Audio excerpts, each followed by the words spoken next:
Howdy folks, and I hope your vault is secure wherever you are in collecting land, and welcome back to the channel for another episode of Grail or Fail. For the newbies, Grail or Fail is where we revisit a 1/6 scale figure widely considered to be a classic and find out if it still holds up today. So, up for judgment today is Threezero's 1/6 scale take on the T60 Power Armour from the legendary Bethesda series of video games, and now the much lauded TV show Fallout. So, Threezero have been making this figure for years in multiple different formats and variants, from the T45, the T51, and now the T60, with a boatload of iterations and new armour like the Hot Rod version, the Nuka-Cola version, and the XO1 version, which is getting a re-release very soon as well. But the one we're going to be looking at today is the T60 version. Reissued by Threezero just over a year ago to coincide with the release of the first season of Amazon's hit TV show. And with the second season dropping right about now, Mr. Go Figure can't recommend it enough. Quite possibly one of the best adaptations of a video game to live action there's ever been, in my opinion. So, usual format folks, we will be getting up close with the Brotherhood of Steels finest. Then it's verdict time, and then we'll be going out with the usual showcase at the end. But before we dive in, I'd like to send a vertibird-sized shout out to everyone who's supported the channel. And please drop a like and hype on this video, as it helps other people find Go Figure. And if you haven't already, be sure to hit that subscribe button and bell notification icon, so you're sure not to miss any of the 1/6 scale news, reviews, previews, tours, and of course more episodes of Grail or Fail. So without further ado, let's dive in and find out if Threezero's take on the T60 Power Armour from Fallout is a grail or a fail. So let's get up close and personal with the T60 Power Armour. Let's start with proportions before we get really close in, and I've got to say, proportions and scale wise, they've absolutely nailed it here, Threezero.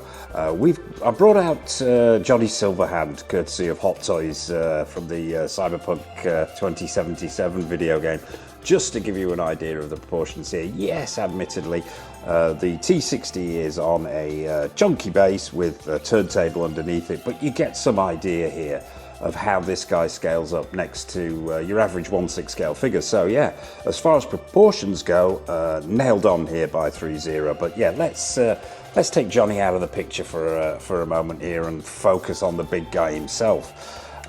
So yeah, as I say, first impressions very good, even a year or so down the line. Let's get up close and take a look at the details. This base, as I mentioned, now this is one of the things that probably is a little bit of a downside with this figure, is Threezero didn't include any kind of base, and it absolutely begs for some kind of diorama base to sort of finish the piece off. The one I'm using here, regulars to the channel will know, is the Hot Toys Battle Damage Thanos Endgame. I've got several of these bases, and they really come in handy for a variety of different figures. And as you can see, really lends itself to this one, but yeah, unfortunately Threezero saw fit not to include one. But let's take a look at the overall figure itself. Now, let's start at the bottom and work our way up as we always do. These feet, absolutely huge, beautifully articulated. We will take a quick look at articulation after we've had a once over with this guy. You've sort of got this, I want to call it a split cut boot design, but it's articulated in numerous places. So even though there isn't a stand included with this figure, planting this big guy is not really an issue, so you shouldn't have that many problems with him toppling. He is actually freestanding in this pose on this base, so yeah, as you can see. I wouldn't recommend not having support because he's such a big guy, but yeah, these feet, huge, screen accurate, and they do provide some excellent support. And the level of detailing here from Threezero is the first thing that strikes me.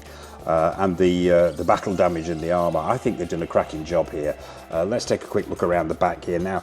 The feet themselves, beautifully painted. There is wear and tear on there. There is some weathering, as you can see there. There's silver dry brushing. There's scratches and dinks, and overall on this armour, and I'm hoping it's been picked up in this light, is this sort of brown weathering, which gives it almost like a rusted effect, which I think really works. I would have liked to have seen it weathered just a little bit more. I think the weathering perhaps was held back on somewhat, but that's just my personal taste. So yeah, moving up the legs, as you can see, the detailing here is phenomenal, and that continues underneath this particular piece as well. There are two distinct looks with this piece. There is the fully armoured look, and there's the sort of unarmoured look with the endoskeleton, the exoskeleton being two separate looks. Now, I'm just going to show it with this one look, and there is a reason for that, and we might as well cover that now. The look is great, and I will pop a picture in the top left-hand corner so you can see that sort of unarmoured look. And it really does look phenomenal because, as I say, the level of detailing, the paint applications and the sculpt underneath this armour are really impressive. However, when it comes to actually applying this armour, it is plastic. Now, it's press fit, and some of the tolerances here aren't the best in the world. And it can often feel, the first time you're putting this thing together, that it's actually going to break. So I am not going to remove these pieces of armour to show it that way, simply because I don't want to give myself a heart attack trying to get them on and back on, off and back on without breaking them. And that's one of the minor niggles with this particular beast, are those tolerances on the plastic. Now, doesn't come in at a huge weight. There is some die cast in there, I believe, but not a huge amount. Vast majority of this figure is plastic. So yeah, considering this guy's height and mass, not the heaviest figure in the world. I would say it's probably lighter than your average die cast Hot Toys Iron Man figure. But overall, super impressive. And the paint applications to replicate that metal armoured look are very good, as you can see. He's clutching the weapon here. That's very nicely sculpted in plastic with the silver dry brushing and the metallic paint applications. You can have this gun in two formats. Might as well talk accessories while we're here. And as with the stand, or the lack of stand, there are not a vast amount of accessories here. Let's just have a quick look at them. One of them is, as I just mentioned, a swap out magazine for this particular weapon. Now, you can either have the drum magazine there, or this just normal straight magazine. I prefer the drum look. I think it just looks that much more imposing. But yeah, you can go with either. Other accessories include, not a huge amount, there is the valve for the back here. There are these two canisters which magnetically attach to the back of the figure itself. Nicely done here with a rubber hose and these sort of brass gold paint applications. And nice to see Threezero using magnets. You get two of these for either side. Now, you've got two on there already, but there are two separate ones which have been included basically if you're wanting to go for that stripped down look. And you also get the core as well. You get a swap out core.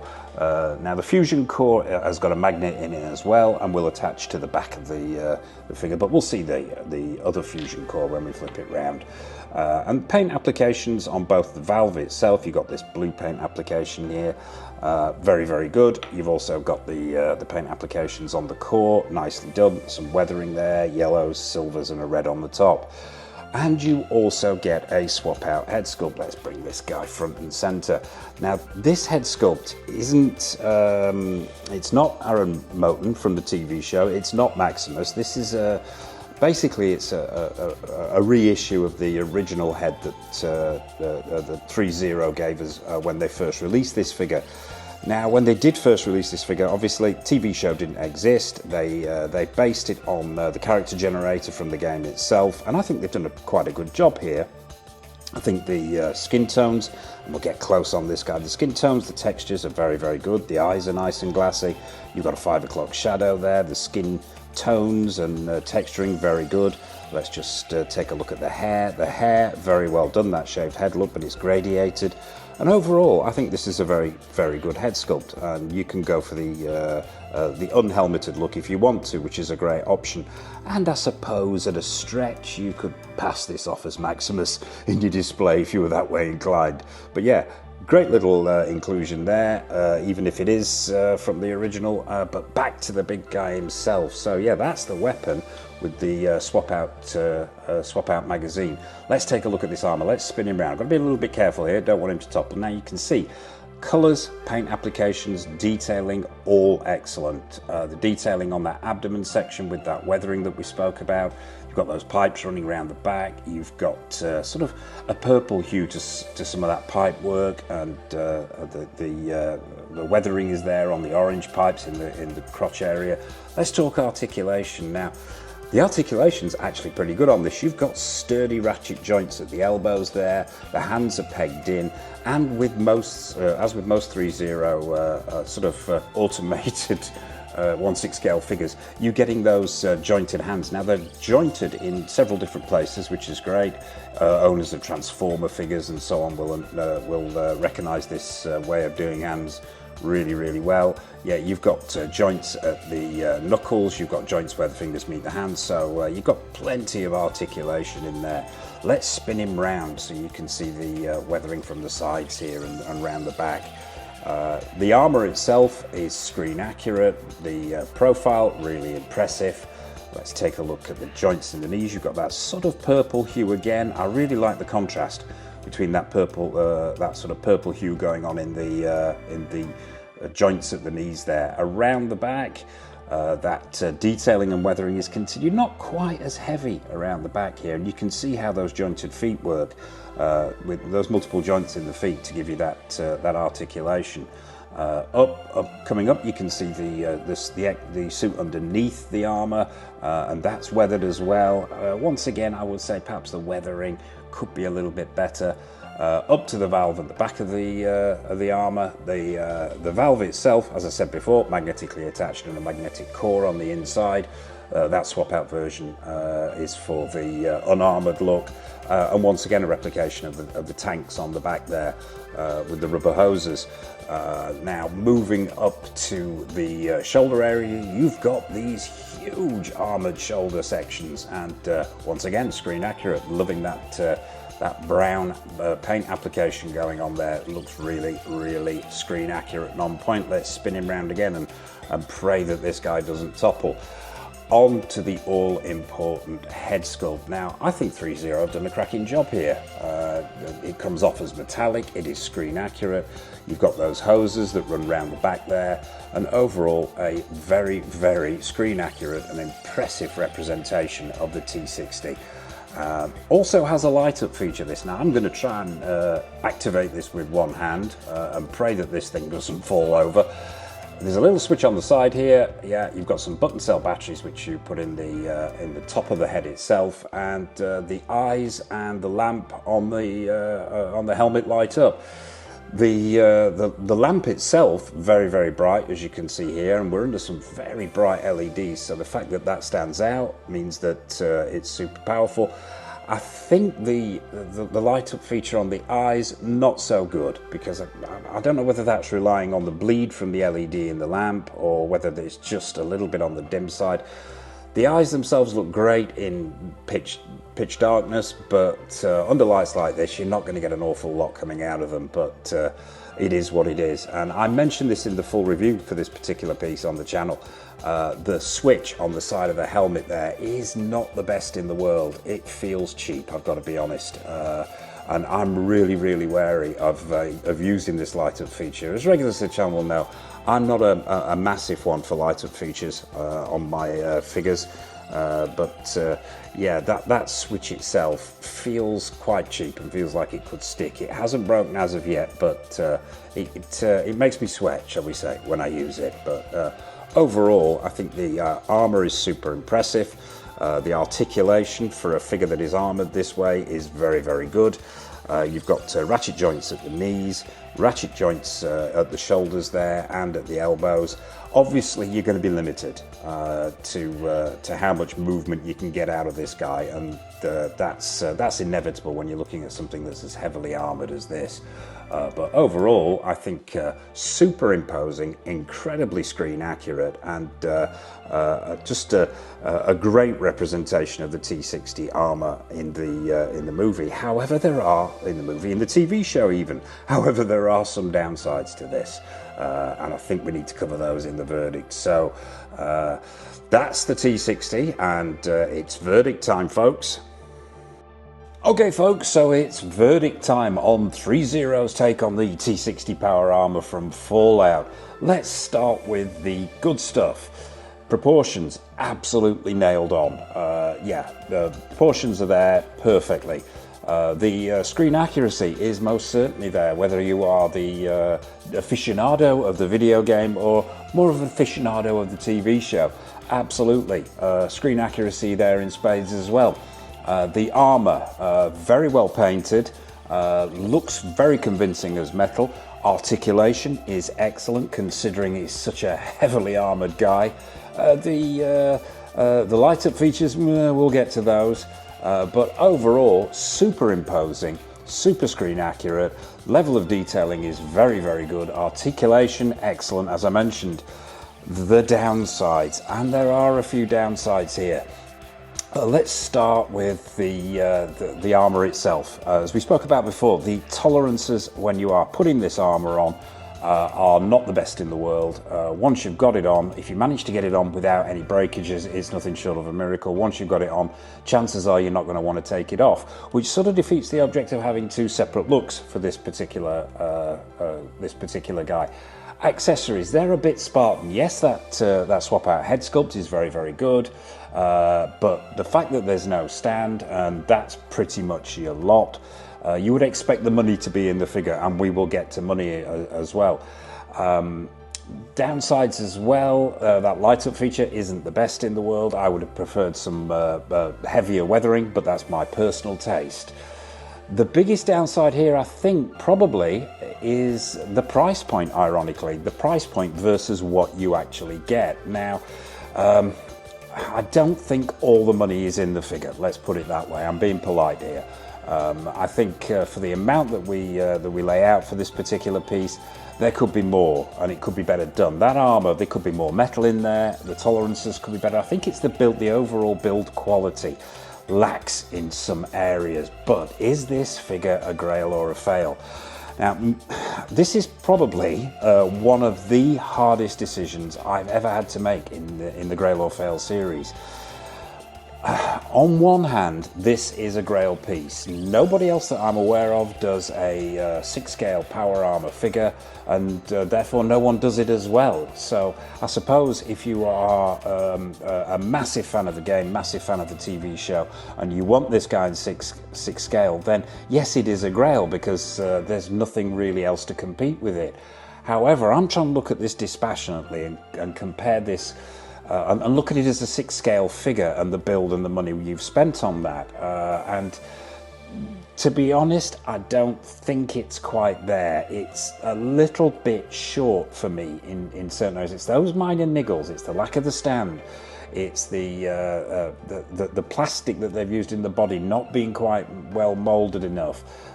It's these little things that just stop it from being a Grail for me. So yeah, this is one of the toughest decisions, because on one hand, yes, it's a Grail, but on the other hand, figure-wise, no, it's not quite a Grail. So where do we land with this? I'm going to call this, and regulars to the channel will know where I'm going with this one, I'm going to call this a frail, and that's a category that we invented on the channel for a figure that is neither a Grail nor a fail. It's something somewhere in between, ergo a frail.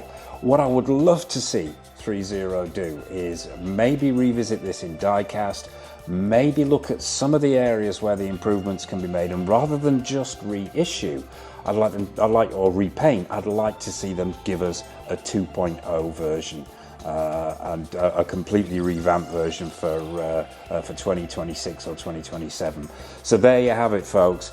That's the T60 Power Armour, and it's a frail. It's neither a Grail nor a fail. It all depends on which side of the fence you sit. So yeah, what have we got coming up on the channel? Well, there's a Raf Moore 1/6 scale figure reviews coming up. Obviously, we've got more episodes of Grail or Fail. We've got more previews, more news.